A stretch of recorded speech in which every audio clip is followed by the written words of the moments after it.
Halo teman-teman, kali ini saya akan mencoba merangkum sebuah film yang berjudul Now You See Me. Film ini mengisahkan tentang 4 pesulap jalanan yang memiliki keahlian masing-masing. Keempat pesulap tersebut direkrut oleh seseorang misterius dengan misi yang sudah direncanakan secara matang. Mereka menjadi buronan FBI karena telah melakukan perampokan di sebuah bank. Dalam melancarkan aksinya, para pesulap ini menampilkan banyak aksi dan trik yang membuat kagum dan menipu mata. Mau tahu aksi mereka? Kita langsung saja ke alur cerita filmnya. Tapi intro dulu.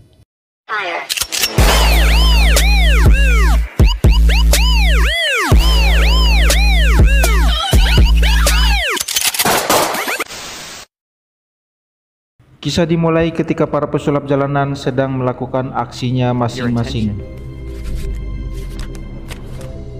Pada hari Senin di sebuah jalanan di Chicago, yaitu Daniel Atlas, yang ahli dalam bermain kartu, sedang melakukan trik kartunya.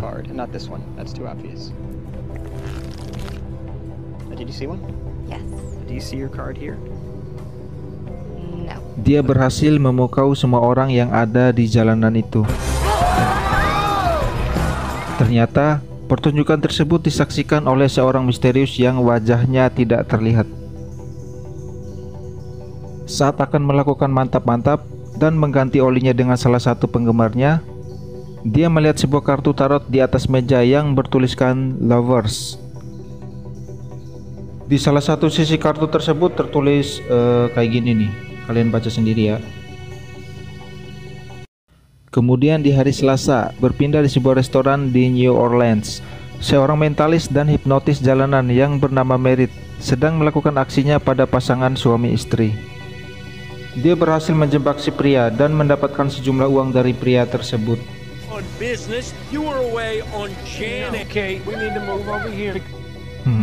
Licik banget sih kampret anjir.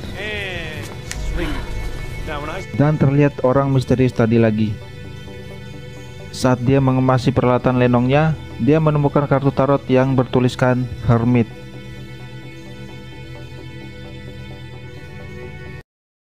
Lalu hari Rabu, di sebuah kapal feri di New York, yaitu Jack Wilder, yang ahli dalam kecepatan tangan, berhasil mengalihkan para penonton dengan triknya dan mencopet salah satu dari penonton tersebut. Kemudian dia kabur. Dia menabrak orang misterius tadi yang menyelipkan kartu tarot yang bertuliskan Death.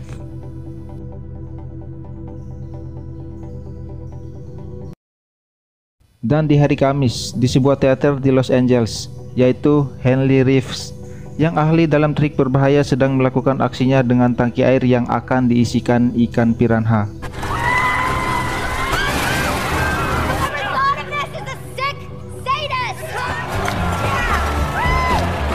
Saat dia akan pergi, dia menemukan kartu tarot yang mengambang di dalam tangki air tadi. Keempat pesulap jalanan tersebut masing-masing melakukan perjalanan ke New York dan tiba di sebuah apartemen kumuh di Lower East Side. Kartu-kartu tersebut merupakan sebuah undangan untuk mereka yang terpilih agar mereka berkumpul di tempat dan waktu yang sudah ditentukan oleh seseorang. Akhirnya mereka berkumpul dan berkenalan satu sama lain. Dan Jack Wilder sangat mengagumi Daniel. Saat mereka masuk, mereka menemukan cetak biru atau hologram yang keluar dari beberapa mesin.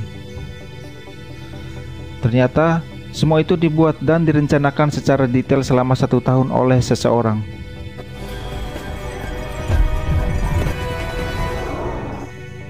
Satu tahun kemudian di Las Vegas, mereka muncul ke hadapan publik dengan menamakan kelompok mereka Four Horsemen atau 4 penunggang kuda. Pertunjukan pertamanya dilakukan di Las Vegas dengan disponsori oleh Arthur Tressler, yaitu pemilik perusahaan asuransi. Pertunjukan pertama mereka dengan tema merampok bank dilakukan dengan memanggil salah satu penonton yang dipilih secara acak dan jatuh pada seorang pria dari Prancis yang memiliki rekening tabungan di Bank Prancis. Kepala pria tersebut dipasangi sebuah teleportasi yang dapat mengirim pria itu ke Bank Prancis.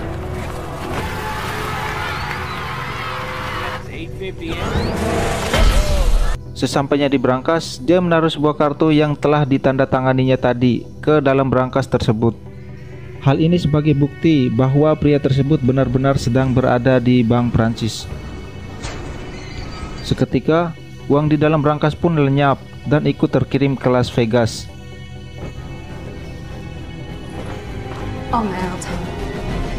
Serta panggung pertunjukan pun dihujani uang-uang tadi. Hujan uang?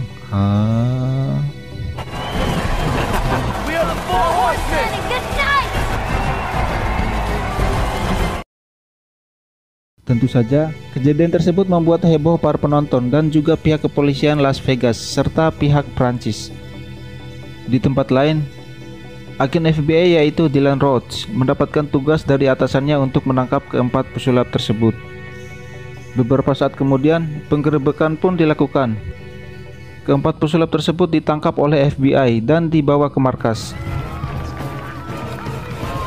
Tak ketinggalan pula, pihak Prancis mengirim Interpol yang bernama Alma untuk ikut menyelidiki kasus perampokan tersebut. Mereka menginterogasi keempat pesulap itu. Interogasi Daniel menciptakan ketegangan paling besar karena dia mengejek Dylan dengan fakta bahwa polisi tidak memiliki bukti dan bahwa Four Horsemen akan selalu unggul. Dan benar saja, tidak ada bukti yang dapat menunjukkan keterlibatan mereka, sehingga Dylan terpaksa melepaskan mereka. Pada saat pertunjukan Four Horsemen tadi direkam oleh aki-aki yang bernama Thaddeus. Dia merupakan seorang anti sulap, artinya dia berusaha mengungkap trik-trik yang dilakukan oleh para pesulap dan mempermalukannya serta menjualnya secara online.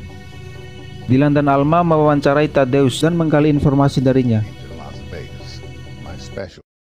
Thaddeus sepakat dan menunjukkan trik sulap dari Four Horsemen tersebut, yaitu ada lubang di panggung yang dibuat sama persis dengan brankas yang ada di Bank Prancis. Pertunjukan kedua dilakukan di New Orleans dengan janji lebih heboh dari sebelumnya. Arthur Treasler sebagai pihak sponsor mengetahui rencana Thaddeus yang merupakan ancaman untuk kesuksesan acara Four Horsemen. Arthur menawari sejumlah uang agar Thaddeus pergi meninggalkan kota tersebut, namun ditolak oleh Thaddeus. Acara pun dimulai. Para pesulap mendemonstrasikan rahasia tipuan kelinci yang menghilang.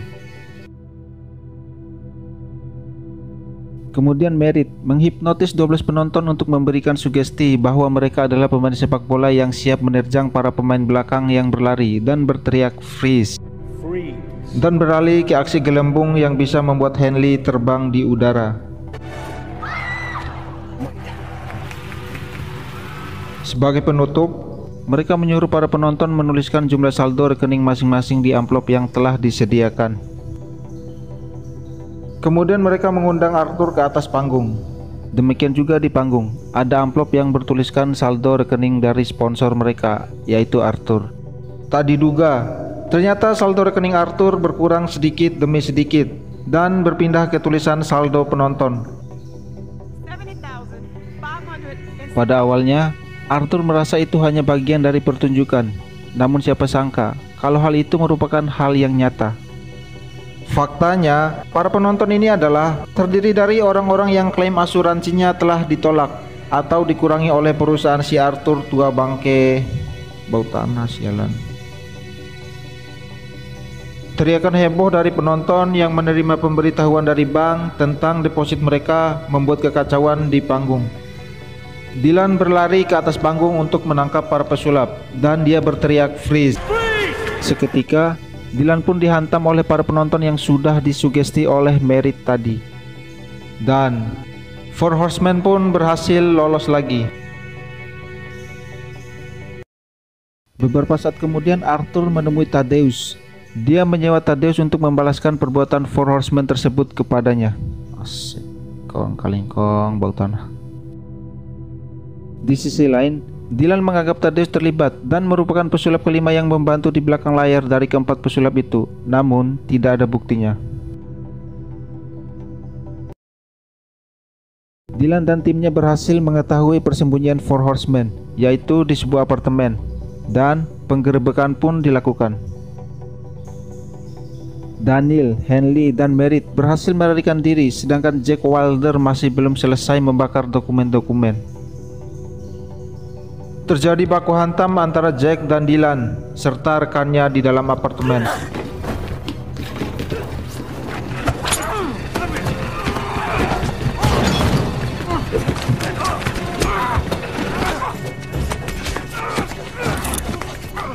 Kedua polisi ini tidak cukup mampu untuk mengalahkan Jack, dan Jack berhasil kabur.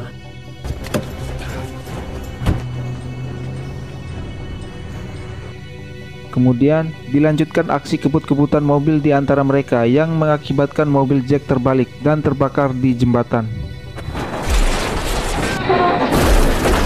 Sayangnya, Dylan hanya dapat menyelamatkan surat-surat bukti sebelum mobil itu meledak dan naas. Jack pun tewas. Dari surat-surat bukti tersebut, Dylan mengetahui bahwa Four Horsemen menargetkan brankas yang berada di bawah pengawasan tim FBI lain. Dylan dan timnya memburu brankas yang akan digunakan untuk pertunjukan ketiga di New York.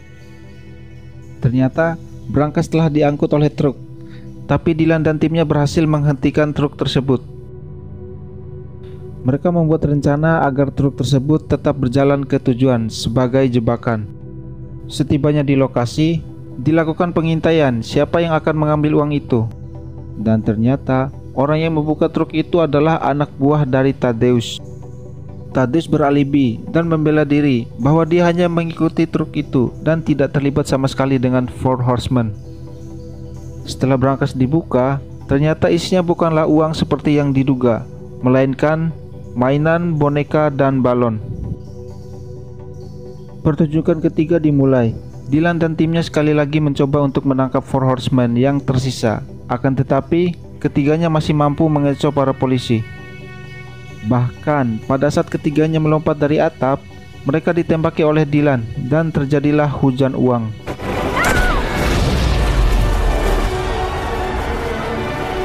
Kemudian, ketiga pesulap kabur dari keramaian penonton. Ternyata kali ini uang yang disebar adalah bukan uang asli, melainkan uang mainan. Pada saat Thaddeus menuju mobilnya, dia membuka pintu mobil. Uang pun berhamburan dari dalam mobilnya. Ternyata, uang yang ada di brankas sudah berpindah ke mobilnya. Dylan pun menangkap aki-aki bawah tanah tersebut. Di dalam penjara, Thaddeus dikunjungi oleh Dylan. Dia merasa dijebak dengan mencoba rekonstruksi ulang seperti ini.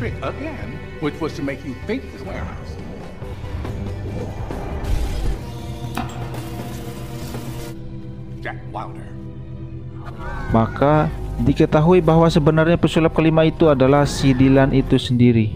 Wow, aku terkejut. Di tempat lain, para pesulap yang tersisa berkumpul di Central Park. Ternyata Jack Wilder masih hidup. Suwe tenan ya.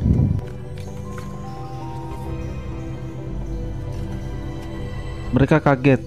Ternyata pesulap kelima di belakang panggung selama ini adalah Dylan. Syah, orang yang selama ini menjadi musuh mereka. Welcome to the Eye. Jawaban apa dan mengapa baru terungkap di akhir film, ketika Dylan menemui Alma di Prancis. Dendam adalah motifnya. Rupa-rupanya ayah Dylan adalah seorang pesulap yang pernah dibuka triknya dan dipermalukan oleh Thaddeus. Pada pertunjukan terakhirnya, ayahnya dimasukkan ke dalam peti dan ditenggelamkan ke sungai, namun tewas dan mayatnya tidak pernah ditemukan. Arthur Tressler adalah pengusaha asuransi yang menolak klaim kematian ayahnya, Bank Prancis yang tidak mencairkan uang ayahnya, dan perusahaan brankas yang membuat peti tidak sesuai spesifikasi seperti yang diminta ayahnya. One more secret to lock away.